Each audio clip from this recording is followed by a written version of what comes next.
زیرک کی بات سن کر اس کے چہرے پر اطمینان کی لہر دوڑ گئی۔ میں صرف تمہاری محبت کے بھروسے پر زندگی میں پہلی بار کالج سے اس طرح نکلی ہوں۔ تم سمجھ سکتے ہو جو لڑکی کبھی اپنے پڑوسیوں کے گھر بھی نہ گئی ہو، اسے اس طرح کا رسک لینے میں کتنی مشکل ہوئی ہوگی۔ پچھلے 3 سال سے ہم سوشل میڈیا کے ذریعے ایک دوسرے کو جاننے کی کوشش کر رہے ہیں۔ مجھے تم ایک بھروسے مند انسان لگے ہو۔ امید ہے ہماری زندگی کا سفر خوشگوار رہے گا۔ گلناز نے اپنے جذبات کی ترجمانی کی تو زیرک عاجزی سے سینے پر ہاتھ رکھتے ہوئے اس کے سامنے جھکتا چلا گیا۔ تم نے مجھ پر بھروسہ کر کے مجھے بے دام خرید لیا ہے، میں تمہیں کبھی شکایت کا موقع نہیں دوں گا۔ ویسے تمہاری جھجک اپنی جگہ پر ٹھیک ہے، آج کل قابل بھروسہ انسان کا ملنا بہت مشکل ہو گیا ہے۔ انسانیت اور حیوانیت بظاہر ہم کافی الفاظ ہیں، مگر اصل میں ایک دوسرے کی ضد ہیں۔ حیوانوں کی پہچان ہی ان کی درندگی ہوتی ہے، ان پر نظر پڑتے ہی رونگٹے کھڑے ہو جاتے ہیں، کیونکہ ان سے سوائے نقصان کے کچھ اور توقع نہیں کی جا سکتی۔ مگر انسانیت کے لبادے میں چھپے ہوئے درندوں کو آپ انڈر اسٹیمیٹ نہیں کر سکتے۔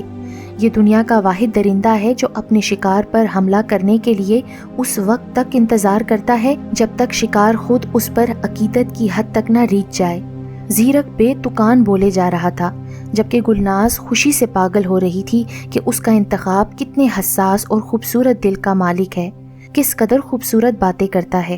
وہ آج تک زیرک کے ملنے کی ضد کو ٹالتی آئی تھی، مگر آج پہلی ملاقات میں ہی اس کے سارے وسوسے کافور ہو گئے تھے۔ وہ اگلے اتوار تنہائی میں ملنے کا وعدہ کر کے اٹھ آئی۔ زیرک کے رگوں پہ میں اگلی ملاقات کا سوچ کر ہی سنسنی دوڑ رہی تھی۔ میسنے، بڑے چھپے رستم ہو تم تو، ہم تو تمہیں سادھو ہی سمجھتے رہے، لیکن تم نے تو ہم سب کے ریکارڈ توڑ دیے ہیں۔ طارق نے زیرک کے قریب رکھی کرسی پر بیٹھتے ہوئے کہا تو زیرک جو اپنے خیالوں میں گم تھا اسے دیکھ کر ایسے تڑپا جیسے اس کی کرسی میں کرنٹ آ گیا ہو۔ آرام سے بیٹھو، زیادہ حیران ہونے کی ضرورت نہیں ہے، میں تمہاری پچھلی والی ٹیبل پر موجود تھا اور اس لڑکی سے تمہاری کی گئی فلسفیانہ باتیں سن رہا تھا۔ ویسے تم نے ہاتھ بہت اونچا مارا ہے۔ طارق نے آنکھ مارتے ہوئے خباثت بھری مسکراہٹ سے کہا، تم غلط سوچ رہے ہو، ہمارے درمیان بہت مقدس رشتہ ہے اور گلناز ایک انتہائی باعزت گھرانے سے تعلق رکھتی ہے۔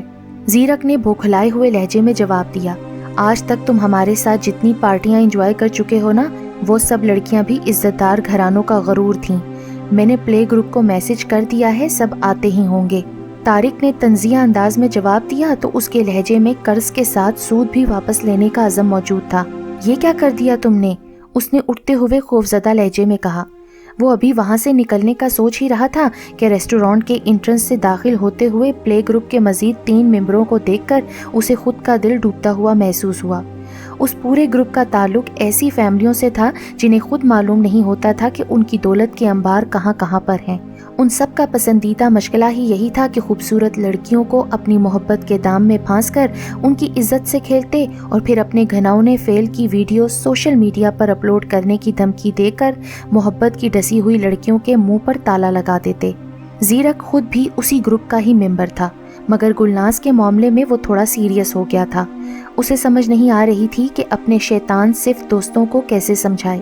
یار کمال کر دیا تم نے، کیا مست چیز ڈھونڈی ہے۔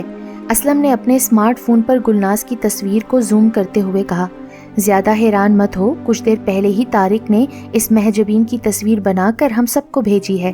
عاصم نے بے غیرتی سے ہنستے ہوئے اس کی حیرانگی دور کی۔ عاصم اس پلے گروپ کا سرغنہ بھی تھا۔ یار تم لوگ سمجھ کیوں نہیں رہے ہو، گلناز اس لائن کی لڑکی نہیں ہے۔ زیرک نے روحانسی آواز میں صفائی دی۔ اوئے کاکا، تم سے بہتر کون جانتا ہے کہ ہمارے دام میں آئی کوئی بھی لڑکی اس لائن کی نہیں ہوتی، مگر دیکھ لو آج تک کوئی مسئلہ نہیں بنا، اب زیادہ ڈرامہ کرنے کی ضرورت نہیں ہے۔ سرکاری سانڈ کی طرح پھیلے ہوئے عاصم نے منہ بناتے ہوئے کہا، مگر اپنے پاس ہی رکھو اور سیدھی طرح ہمیں اپنا حصہ وصول کرنے دو، نہیں تو تم اپنی فیملی سمیت کسی کو منہ دکھانے کے قابل نہیں رہو گے۔ عاصم نے زیرک کی بات سنے بنا ہی خراتے ہوئے دھمکی آمیز لہجے میں کہا تو اس کے سرد لہجے میں آخری حد تک جانے کا پیغام موجود تھا۔ زیرک بری طرح ہونٹ کاٹ رہا تھا، اسے فرار کی کوئی راہ سجائی نہیں دے رہی تھی، اس کا ذہن معاف ہونے کی حد تک کام کرنا چھوڑ چکا تھا۔ شہر کے مضافات میں مین روڈ سے ہٹ کر بنے ہوئے فارم ہاؤس کی پرشکوہ عمارت اس کے باسیوں کی قسمت یاور ہونے کا منہ بولتا ثبوت تھی۔ فارم ہاؤس کے ارد گرد تحت نگاہ پھیلی ہوئی خریف کی فصل پکنے کے مراحل سے گزر رہی تھی۔ ان کھیتوں کے درمیان سے گزرنے والی سیاہ تارکول کی سڑک پر ایک کالے اور پیلے رنگ کی ٹیکسی سبک رفتاری سے چلتی ہوئی آگے بڑھ رہی تھی۔ کچھ دیر بعد وہ فارم ہاؤس کی طرف جانے والی سڑک پر مڑ گئی اور پھر گیٹ کے سامنے آ کر رک گئی۔ ٹیکسی کا دروازہ کھلا تو اندر سے گلناز برآمد ہوئی۔ اگلے ہی لمحے اس نے ٹیکسی ڈرائیور کو فارغ کیا اور آگے بڑھ کر ڈور بیل پر انگلی رکھ دی۔ آج ایک بار پھر حوا کی بیٹی شکار کے لیے گھات میں بیٹھے درندوں کے غول میں آ پھنسی تھی۔ وہ بیچاری تو قسمت کو بھی دوش نہیں دے سکتی تھی، کیونکہ 3 سال تک زیرک کو پرکھنے کے بعد آج وہ خود اپنے پیروں پر چل کے بھیڑیوں کے بھٹ میں داخل ہو رہی تھی۔ ظہیر کی آنکھ جیل میں موجودہ اسپتال کے ICU میں کھلی تھی۔ اسے بیڈ کے ساتھ اس انداز سے کلپ کیا گیا تھا کہ وہ ہل بھی نہیں سکتا تھا۔ اس نے گردن گھما کر کمرے کا جائزہ لیا تو اسے قریب ہی دوسرے بیڈ پر ہمایوں نظر آ گیا۔ اس کی حالت بھی کافی پتلی نظر آ رہی تھی۔ بیڈ کے دوسری طرف ایک ڈاکٹر کرسی پر بیٹھا اخبار پڑھنے میں مصروف تھا۔ ظہیر کی نظریں غیر ارادی طور پر اخبار پر پڑی تو سامنے موجود سرخی دیکھ کر اس کی آنکھیں حیرت سے پھیلتی چلی گئیں۔ شہر کے معروف بزنس مین کے اکلوتے بیٹے زیرک نے MN اسفند خان کے بیٹے اور اپنے جگری دوست عاصم اور اپنی بہن کو گولیاں مار کر ہلاک کر دیا اور بعد ازاں خود کو بھی گولی مار کر خودکشی کر لی۔ ڈاکٹر صاحب، کیا آپ اس خبر کی تفصیل پڑھ کر مجھے سنا سکتے ہیں؟ ظہیر نے کراہتے ہوئے کہا۔ ڈاکٹر چونک کر اس کی طرف دیکھنے لگا۔ پلیز ڈاکٹر صاحب، آپ اسے میری آخری خواہش سمجھ لیں۔ ظہیر نے ایک بار پھر انکساری سے التجا کی تو ڈاکٹر خبر پڑھ کر سنانے لگا، جس کا لب لباب یہ تھا کہ پلے گروپ کے سرغنہ عاصم نے اپنے ہی دوست زیرک کی بہن کو اپنے جال میں پھانس لیا تھا۔ آگ جب زیرک کے اپنے گھر تک آ گئی تو اس سے برداشت نہ ہو سکا۔ ڈاکٹر جیسے جیسے تفصیل پڑھتا جا رہا تھا، ظہیر خود پر سکون کی بارش محسوس کر رہا تھا۔ وہ دونوں درندے بھی اب رزق خاک ہو چکے تھے، جنہوں نے اس کی معصوم بہن کو بھنبھوڑا تھا۔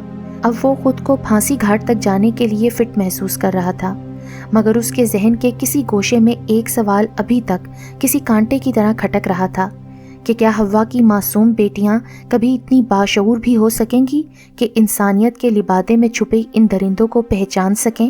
آخر یہ حوا کی بیٹیاں ان درندوں کو ایسا موقع ہی کیوں دیتی ہیں جس سے وہ درندے اپنی ہوس کی آگ بجھا سکیں؟